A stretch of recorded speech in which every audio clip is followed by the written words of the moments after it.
El 9 de noviembre, el anuncio de un alto funcionario de Alemania Oriental precipitó la caída del muro. Walter Schabowski, portavoz del gobierno de la RDA, anunció en una conferencia de prensa que las restricciones de viaje para los ciudadanos del este se levantarían de inmediato. Digamos aquí a Walter Schabowski, un montón de prensa. Dice, los funcionarios tenían la intención de introducir los cambios al día siguiente, pero cuando se le preguntó en la conferencia, Schabowski dijo, esto ocurre, que yo sepa, inmediatamente, sin demora. Dichas palabras provocaron que miles de personas se fueran hacia el muro, exigiendo a los guardias que abrieran las puertas. Los guardias del paso fronterizo de Bornholmer dejaron pasar a los primeros ciudadanos de la RDA hacia Berlín Occidental a partir de las 9:20 de la noche. Miles de personas cruzaron en las siguientes horas a Alemania Occidental, algunas por primera vez en su vida, provocando la rápida caída del muro. A puro cincelazo y martillo está. Dice, la caída del muro es una culminación de todo ese proceso de reformas de Gorbachev, explica Claudine. Se consigue llegar al muro porque la policía, la maquinaria de la RDA está en descomposición y ya no reacciona como lo hacía antes. La gente sabe que no les van a disparar y se tira contra el muro. Mientras una multitud eufórica de alemanes del este cruzaba la frontera abierta, cientos de personas de Alemania Occidental los esperaban y celebraban el momento histórico. La gente sintió alegría y una feliz sensación de conmoción de que algo que pensaban que nunca sucedería o que al menos nunca sucedería en su vida, repentinamente pasó de la noche a la mañana pacíficamente, y eso hizo que la gente pensara que todo es posible. Le explica a la BBC Mundo Hope Harrison, profesora de Historia y Relaciones Internacionales en la Universidad Estadounidense de George Washington y autora de After the Wall, Memory and the Making of the New Germany, 1989 to the Present. Pero no para todo fue una noche de celebración. Ken Krenz, el que sería el último líder comunista del RDA, dijo en una entrevista con la BBC que esa fue la peor noche de mi vida. Y bueno, aunque el impacto inmediato de la caída del muro de Berlín fue evidente para los alemanes del este, las consecuencias de este hecho histórico van mucho más allá. Y bueno, dice la reunificación alemana. Una vez que cayó el muro, todo aquello que los alemanes orientales anhelaban de sus vecinos del occidentales, la televisión a color, abundantes bienes de consumo, ciertos lujos, empezó a llenar las grises y llenas de escasez calles de la RDA. Y ahí podemos ver la fotografía en aquellos años, cómo se llena de gente. Como hoy en día la frontera de Estados Unidos con México. Dice, muchos lo calificaron como milagro, ya que esta revolución pacífica en 1989 llevó a la desaparición de Alemania Oriental en menos de un año. El entonces líder de Alemania Occidental, Helmut Kohl, inició las negociaciones que conducirían a la rápida reunificación del país. Kohl convenció a Gorbachev de retirarse de Alemania Oriental.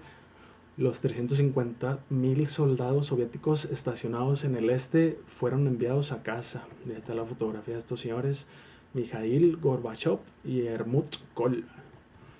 Dice, los gastos fueron pagados por el gobierno de Alemania Occidental, que también insufló grandes sumas de dinero para reactivar económicamente la parte del este. Incluso antes de la reunificación, Alemania del Este ya había cambiado su moneda por el marco de Alemania Occidental. El 3 de octubre de 1990, la reunificación se hizo realidad y ese día dejó de existir formalmente la RDA. Sin embargo, pese a que Alemania es hoy en día uno de los países más ricos del mundo y motor económico de Europa, las diferencias entre este y oeste son aún visibles en términos económicos y sociales. Y bueno, ese es el muro invisible que todavía divide a Alemania. Y luego el final del mundo bipolar. Dice, la caída del muro es una precursora de la desaparición de la Unión Soviética y del final de la Guerra Fría, le dice a la BBC Mundo Jordi Quero, también investigador del CIDOP por siglas. Dice, en Europa cae el muro y primero se unifica Alemania. Después llega la caída de los regímenes soviéticos de la Europa del Este y más tarde se inicia el proceso de ampliación de la UE más allá de la Europa occidental. en las semanas posteriores a la caída del muro de Berlín. En Checoslovaquia, la revolución de terciopelo depuso al gobierno comunista. Creamos una foto también cómo se ve en ese momento. Y dice, bueno, este es Václav Havel, el mentor de la revolución de terciopelo, cómo se dirige a los manifestantes pro democracia en Praga en diciembre de 1989. En Rumania el levantamiento fue violento y el líder comunista Nicolás Ceausescu y su esposa fueron fusilados. Poco después fue la propia URSS la que se desintegró. Entre 1990 y 1991 las distintas repúblicas que componían el bloque fueron rompiendo con Moscú. En diciembre de 1991 la Unión Soviética, la otrora gran superpotencia, fue oficialmente disuelta. Y bueno, señores, ¿por qué fue tan sorpresiva y espectacular la caída de la Unión Soviética, uno de los mayores imperios que se ha desmoronado en el último siglo? La caída del muro lo que anunciaba era la caída de la gran cortina de hierro, le dijo a BBC Mundo Damaso Morales, coordinador del Centro de Estudios Europeos de la Universidad Nacional Autónoma de México, UNAM. Lo que anunciaba era la nueva reconfiguración de Europa, dijo. Aunque habrá que esperar hasta la disolución de la URSS, la caída del muro representó simbólicamente el final de la Guerra Fría, porque había sido el símbolo de la Guerra Fría y de cómo las dos partes se atrincheraban, explica la profesora Harrison. Si bien hubo otras cosas que también fueron muy importantes, en particular las reformas de Mikhail Gorbachev de la Unión Soviética, así como el sindicato Solidaridad en Polonia, no hay duda de que para muchas personas todo se encapsuló en la caída del muro de Berlín. Ahí tenemos a Mikhail Gorbachev y a Erich Honecker en Berlín Oriental en 1989. Tal solazo, me pueden ir para arriba. Y dice, al parecer el bloque soviético desaparece también el orden bipolar que había dominado el mundo desde el final de la Segunda Guerra Mundial, y cambian profundamente las relaciones internacionales que pasan a articularse en torno a un solo polo, Estados Unidos. La Unión Soviética había perdido la Guerra Fría y el mundo se convirtió por un tiempo en un mundo unipolar liderado por Estados Unidos, dice Harrison. Cuando cae el muro, Estados Unidos entiende que su sistema político y económico había sido capaz de vencer el contrario, y eso confirmaba la validez, la superioridad del modelo, coincide Quero.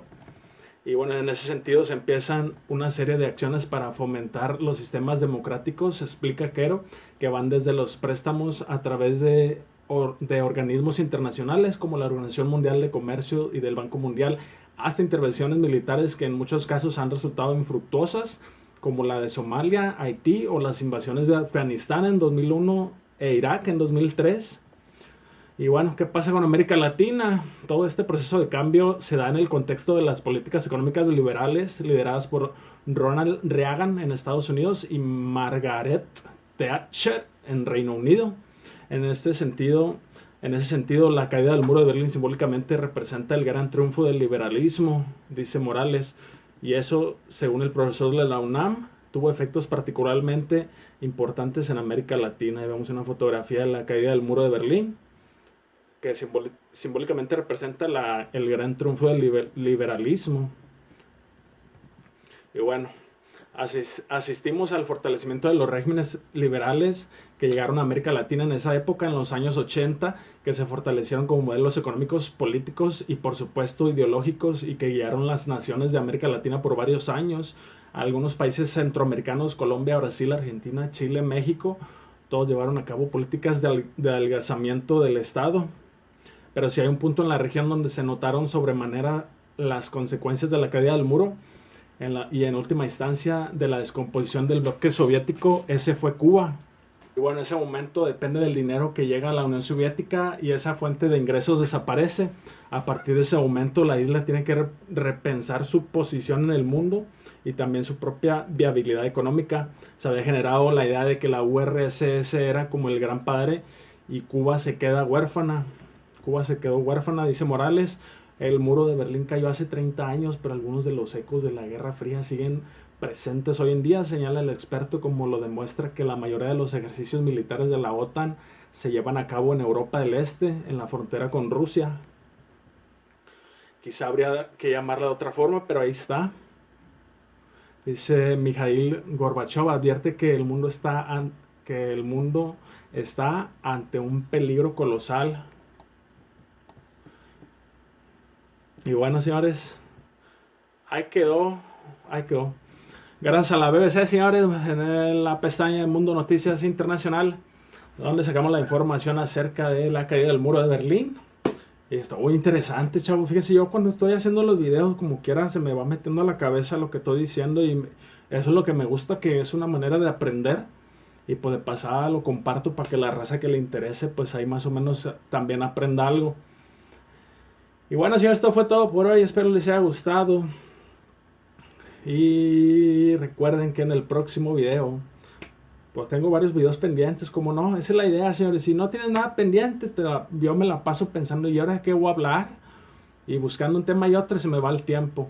Y ahora al revés, ahora voy a tener temas por adelantado, y ya nada más voy agarrando que mejor y luego y así me voy. Ya quiero sacar de periodo un video cada 2 días, uno por semana, es mi rango del año pasado. Entonces vamos a tratar de aumentarlo. Y bueno, señores, esto fue todo por hoy. Y que tengan un excelente día, plan.